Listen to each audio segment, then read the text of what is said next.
Hey Honors American History 1 students! Today I have a video lecture for you, or I should say tonight, because I'm outside at night making this recording, but I wanted to go over the Mexican-American War, because if you've been doing the assignments in order, you've just completed an assignment about the Texas Revolution, which becomes very important in increasing tensions between the United States and Mexico. Now, when we've been doing that lovely quiz on the themes and the timelines that I know you guys really enjoy taking, and I hope we can get back in school to take it again before the end of the year. But our dates here are 1846 to 1848. And I want you to be aware of the U.S. President James K. Polk. He's very much a manifest destiny kind of guy, and he's going to be instrumental in leading us into this war with Mexico. So obviously the first thing we need to do is take a look at some of the causes of the Mexican-American War. And one of the, of course, like we just said, one of the first main causes is the Texas Revolution. There were earlier conflicts over citizenship, with Americans moving into the territory where they were supposed to follow guidelines that were set up by Mexico, follow their laws, that kind of thing. And of course, slavery becomes an issue too, between the Mexicans and the Americans. Texas annexation also is an issue, because with the problems and the tensions that were arising between the North and the South, of course, as we're approaching the Civil War time period, the Civil War starts in 1861, Texas applied to become a state. They wanted to join the United States, but of course we did not do that immediately because it would upset the balance of slave and free states in our union that could possibly cause, of course, a civil war. So they didn't immediately grant Texas statehood. Now, of course, eventually they would. And then number 3, manifest destiny is a main cause. We've been talking about, with this particular week, the market economy, the market revolution, which is, of course, going to allow us to expand westward, and then manifest destiny, believing that's our God-given right to expand westward. So that's a major cause. And jumping out of the way so you can see number 4, there were disputes between the United States and the Texas-Mexico border. America claimed that the border was at the Rio Grande. I know it's not right to say Rio Grande River, that's repetitive, but Mexico claimed that it was at the Nueces River. So we have this big border dispute that's going to also lead to increasing tensions between the United States. So this is a really great lecture to talk about maps, and I'm going to show you a few maps that apply to the problems that we're facing in America as we're expanding. And one of the first ones, of course, is the Louisiana Purchase, purchased by Thomas Jefferson in 1803, and this is where we have a huge section of our country that's going to be bought from the French. Now, of course, we have Lewis and Clark that's going to go on this expedition all the way to the Pacific Ocean, but also we have the Oregon Trail. This is what's going to bring a lot of settlers out west as well. So you see how that's in the Midwest all the way to the Pacific Ocean, where Americans are going to start settling in the West, despite the fact that there are some conflicts with, in this particular case, Great Britain, which is up north in Canada, and of course Native Americans. And we also have the Adams-Onis Treaty, which shows some tensions between the United States and Spain in terms of border disputes. In the Adams-Onis Treaty, we're going to gain the ability, of course, to navigate the Mississippi River there. At New Orleans, we're also going to acquire Florida. And then the red lines you'll see there with the borders on your screen, that's the new boundary line between the United States and Spain. Now, looking at the Missouri Compromise, this also is an important map to take a look at, because this is where we're going to have the admission of 2 states in order to try to keep the balance between slave and free states, because we're trying to prevent a civil war. Now, obviously, we know that doesn't work, but these are the attempts that our government is attempting in order to prevent a civil war. So Maine, at the top right-hand side of your screen, is going to enter as a free state, where Missouri is going to enter as a slave state. And Missouri's kind of high, kind of up north. I know it's in the middle, but I mean, when you look at these southern slave states where you could actually grow these cash crops, you know, they're kind of south of that Missouri Compromise line border. But what happens is that Missouri Compromise line, that 3630 parallel, what we say is that any new territory there, you can have slavery, but any territory above, we're going to have as free territory. Then, of course, you can't forget about the Trail of Tears. And, of course, that's going to be, I'm going to move myself out of the way a little bit, with Andrew Jackson, of course, pushing those Native Americans westward. But even though, of course, the problem is we're pushing Native Americans westward, the issue is settlers are moving westward as well. And so that's going to increase tensions between Native American groups and the American government.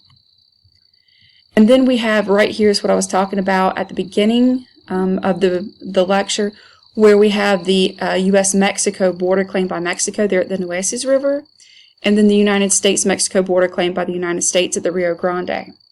And so, of course, the Nueces River border would give Mexico more land, when the Rio Grande would give the United States more land. And, of course, land is going to be a big territorial dispute, a problem, because each country wants a little more land at this time period. So I wanted to stop here before we go on any further after the maps and let you know that there's a lot of steps going on, and anytime that it gets confusing, there's a couple of things that you can do.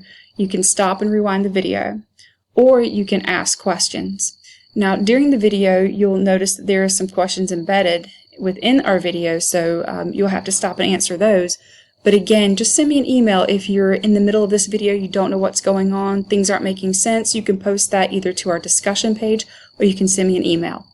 Okay, so let's talk about some of these early actions. So again, we've got this President James K. Polk. He's a Democrat. So remember, at this time, Democrat is going to be, of course, kind of like almost like Andrew Jackson, where you have this small federal government, but a big executive leader. He's going to be president from 1845 to 1849. Just to put it in context, the Civil War is going to be starting in 1861. Now, Polk is really very much a manifest destiny president. He doesn't get a lot of screenplay, so to speak, on like who's the greatest president ever, but this guy's pretty interesting. He really, really wants to expand, and so there's questions about his behavior, if it was actually, kind of the nicest thing to do as a president. The first thing that Polk is going to do, however, is to send the future president, General Zachary Taylor, to take control of the Rio Grande and to establish that as the U.S.-Mexico border. And of course, that's going to lead to conflict. I'm going to move myself out of the way a little bit so you can see the bottom. Now, that's going to spark sectionalist tensions over war. We've been talking about nationalism, expansionism, and sectionalism. And the major issue here is slavery. I want to be very clear that the issue is not just slavery itself, but the expansion of slavery that's going to be our biggest problem. If things kind of would have stayed the way they were before Manifest Destiny, where you have a certain number of northern states, a certain number of southern states, in terms of free and slave states, then probably we wouldn't have had such a big issue with it leading to war. So the Northerners, of course, and abolitionists are going to oppose the war. They're going to fear the expansion of slavery, obviously, while Southerners and pro-slavers are going to support war with Mexico because they see this as a chance for slavery to expand, because there's, of course, some really good farmland, agricultural possibilities, like, for example, cotton, that's happening there in Texas. So one of the ideas to mitigate these problems is going to be the proposal of what we call the Wilmot Proviso. It's just a provision or an idea that was proposed in 1846 that suggested to prohibit slavery in any land that's gained from Mexico. Of course, you've got this 1820 Missouri Compromise, and of course the Missouri Compromise says that below that 3630 parallel we were looking at, and you can go back and take a look at that if you need to, that you could have slavery below that line. Well, of course, that would include the territory we're talking about here. The Wilmot Proviso says, let's make a special addendum that says if it comes from Mexico, if this land we acquire is from Mexico, we're not going to have slaves. Well, of course, the Southerners are going to feel attacked. Once again, they keep saying, no one wants to support us expanding slavery, or you'll keep changing what you're trying to do with these compromises. Now, the Proviso did not pass because of the tensions that it's creating, and we were trying to avoid this idea of civil war. But, of course, I'm going to try to get out of the way again here at the bottom. The Proviso is going to become the platform of what we call the Free Soil Party that's created in 1848, and that's going to prohibit slavery in all territories. Now, 1848 is just a few years away from the 1854 creation of the Republican Party that's going to be an abolitionist and anti-slave party. And, of course, we have the president, Abraham Lincoln, that's going to be the president from the Republicans that's going to be elected in 1860. So I'm going to pop out of the screen for just a second so you can see the quotes from our textbook that's online that I thought was really good to kind of give you an example of how people really debate this whole issue of expansion and war with Mexico. So there's an abolitionist, James Russell Lowell, and he said that war was a national crime committed in behoof of slavery, our common sin. He's like, people are just fighting this war for slavery. There's nothing else. It's not really tied to manifest destiny or the best interest of our nation. People who want slavery want to expand. Even pro-slavery spokesman, big guy who supports slavery, South Carolina, the nullification crisis guy, John C. Calhoun, he was also a little afraid of expansionism, looking at the problems that it could cause. Mexico, he said, was the forbidden fruit. The penalty of eating it would be to subject our institutions to political death. I mean, basically, he's calling it a political death if we are to, of course, go to war with Mexico. In a resolution adopted by the Massachusetts legislature, another prominent guy, Charles Sumner, who's going to be an anti-slave person, said that the lives of Mexicans are sacrificed in this cause, and a domestic question which should be reserved for bloodless debate in our own country is transferred to the fields of battle in a foreign land. So basically he's saying we shouldn't even be there fighting this battle. So there were a lot of people who were, regardless of the issue of slavery, really in opposition of expanding this war, this fight, this conflict into Mexico. Now I'm going to introduce the idea of popular sovereignty now because, of course, you just can't separate slavery from any of this. But in our next unit, after we talk about the Mexican-American War, when we actually talk about the problems that's leading up to the Civil War, causes of the Civil War, if you will, popular sovereignty was an idea to try to quell tensions in these new territories. So it was an idea to reach a compromise between the North and the South. So what would happen is that people would basically vote. That's what popular sovereignty means. If you remember from civics, that this is one of the constitutional principles where people will vote for what they want. And so this idea would allow people in the territories, now these are not states, these are territories, to vote for or against slavery to exist in their territory. Now, of course, the conflict is abolitionists would oppose it. They say, it could still result in the existence of slavery. But it became more popular in the mid-1500s, and the reason, of course, is as we grant or create more and more tensions as we're getting closer to the Civil War, this is an idea that says, hey, just let the people decide. But the problem is, even though if it's majority rule, sometimes majority rule can become mob rule, as we've talked about before. Just because it's majority rule doesn't mean, and that's a democracy, doesn't mean that it actually upholds our ideals of a republic in America. And so in a republic, even though majority rules, minorities still must maintain their rights. And so this doesn't always accomplish that for popular sovereignty. Hey, while we're at it, let's throw California in the mix. And so in this whole time period, this is where we have America is going to gain the lower western quadrant of the United States. And so that's supposed to say in 1845 and 1846, John C. Fremont is going to lead an expedition into California. This really does upset Mexico because it still belongs to Mexico at the time, and they're going to say, why are you here? The Mexican government is going to send troops across the Rio Grande in order to, of course, they still don't agree with this whole Rio Grande as the border. They're going to attack and kill U.S. soldiers. Now, there's a big debate over if Polk actually instigated this on purpose or if this is really a Mexican attack. And so Polk is going to be able, however, to ask Congress for war at this point. Because regardless, he's going to say, look, these Mexican soldiers have crossed what we call our border and have spilled American blood. And so that is a declaration or reason for war. So then what happens is Polk is going to order Stephen Kearny to take New Mexico and Southern California, basically go in and take them over.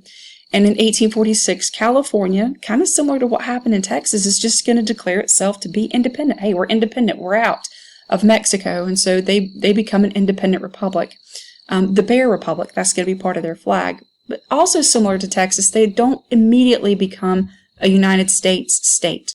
So, because I love maps, I wanted to throw this one up too. This is from our textbook, The War with Mexico, 1846 to 1848. And if you'll just take a second and look at the map itself, especially what's in the left-hand side, how the United States looked in 1830, and how it looks in 1853. And again, just keeping in mind our kind of context point of the Civil War starting in 1861. So we get all of this land from Mexico, and that's really going to kind of ruin our relationship with Mexico for quite some time.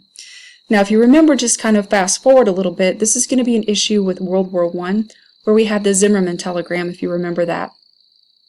And so when you study American history too, one of the things that Germany is going to do in World War I is to tell Mexico, or try to tell Mexico, the communication is intercepted, but try to get Mexico to attack the United States, that if the Central Powers actually win World War I, that Mexico would be given back this land that they had lost, and this is what they're talking about. So you can see how we are at Texas there, kind of the yellow, in the light yellow in the middle, and it goes all the way over to the Pacific Ocean there, even to San Francisco and kind of that darker orange area. Okay, so this is a really strange story, but I love this part. So General Antonio Lopez de Santa Anna, so he has retreated to exile in Cuba after all of these overwhelming losses. So he actually was not the leader of Mexico for a while, but President Polk struck up a bargain with this guy, and he said, I'm going to help you return to Mexico if you'll end this war, basically. So Santa Anna's like, oh yeah, we'll do this. But of course, as Santa Anna comes back to Mexico, he's just going to turn around and attack the U.S. Army. Should have seen that coming. But this is kind of a reason to show you how Polk was so interested in Manifest Destiny. He was willing to strike up this really strange bargain. Now, eventually, I'm going to move over here. The United States is going to defeat Mexico, of course, using the nationalistic rally cry of Remember the Alamo, Remember the Goliad. These were American losses that's going to rally the U.S. soldiers into defeating Mexico, which we eventually are going to do and gain the territory. So let's take a look at the Treaty of Guadalupe Hidalgo, which is going to settle the disputes between the United States and Mexico, signed in 1848. So you'll see on your screen some of the provisions. So Mexico is finally going to agree to, or be forced to, agree to the U.S.-Mexico border at Rio Grande. Mexico has ceded or given New Mexico and California to the U.S., but the United States is going to pay them $15 million for what we call the Mexican Cession. That's going to include present-day California, New Mexico, Nevada, Utah, and parts of Arizona, Colorado, and Wyoming. Of course, I have another map to take a look at that. And the United States is going to guarantee freedoms to Mexicans living in these territories. And then later on, we have a new president, Franklin Pierce, and he's actually going to add on to this. So this is kind of like an addendum to tack on. He's going to authorize a diplomat, James Gadsden, to purchase more land from Mexico. Basically, it is parts of Arizona and New Mexico for $10 million in 1853. I love maps. Here it is, the Gadsden Purchase. There's Arizona, where you have Phoenix, Arizona, and of course Albuquerque, New Mexico. So that's going to be the area we're going to purchase from Mexico. And then here we have, move down, look, there we go, territorial acquisitions. So at this point, if you'll take a look, we have in the pink and the blue, these territorial acquisitions here, then the Gadsden Purchase. And so this is a huge expanse of land. I mean, comparable, you'll see the Louisiana Purchase there. So we are gaining California, Nevada, Utah, part of Wyoming, part of Colorado, Arizona, New Mexico, part of Kansas, part of Oklahoma there, and Texas. There's 10 places there that we are gaining from Mexico. That's a huge expanse of land for us to acquire in Manifest Destiny. And of course, a great deal of that is attributed to our U.S. President, James K. Polk, again, who is a main Manifest Destiny president. So let's talk about a quick effect of all of this land that the United States acquires from Mexico, and that's going to be the California Gold Rush. It's a major result of American expansion. The railroads are going to be too, but we'll talk about that at a later date. So gold is going to be discovered at Sutter's Mill in 1848. The rush actually began in 1849, and that's when the miners who actually flock to these boom towns, where they quickly rise up these towns and they start mining, they're called 49ers. And actually that's how, UNC Charlotte became the 49er miners. And so California, it becomes very diverse because a lot of people flock to this territory to try to become rich from gold. Now, while California outlaws slavery in 1849, because there's really no purpose for that since you're looking at a mining town area, it becomes a state in 1850. I not only love maps, I love pictures. So here you've got 3 pictures, kind of iconic gold rush pictures where people are panning for gold. These towns quickly arise up, these boom towns that eventually, once they realize there's no gold or all the gold has been mined out, they become ghost towns. So California, of course, is going to experience this gold rush. Alaska will also experience its own gold rush a little bit later on. But don't forget, the first gold, of course, that we have discovered is going to be in Cabarrus County at the Reed Gold Mine. So if you'd like to look into that a little bit further, you can search the Reed Gold Mine online. And just a couple more maps to wrap up. So you'll notice the Mexican territory itself is kind of in a darker orange, kind of at the bottom in where you have Mexico City, Mexico. That's all, I don't know if you can see my cursor on the screen, but that's all Mexico. Then you have the Republic of Texas here with Austin and San Antonio. Then we have this land ceded to the United States here. in 1848. And of course, that's going to cover a lot of states, even California. And then, again, this in particular, I'm going to move over here, where I kind of have some of these areas labeled with Texas annexation, the Gadsden Purchase, Mexican Cession, part of the Mexican Cession there, and then, of course, the Oregon Territory. So in the 1800s, before the Civil War, we rapidly expand. And that could be good because, that's expanding our nationalism and our land, but it also, of course, is going to mean conflict, Native Americans, and slavery, not only with the problems that we're having with Mexico. And then, of course, we also have some issues up in the Oregon Territory with the border disputes with the British. So this brings us to the end of our lecture. If you have any questions, let me know. Don't forget that you're answering questions that are embedded throughout the video. So email me if you have any problems with that. I know it's kind of a new thing, but I thought it was pretty cool. Wanted to try it this week. And as always, I miss you guys. Stay safe. Wash your hands.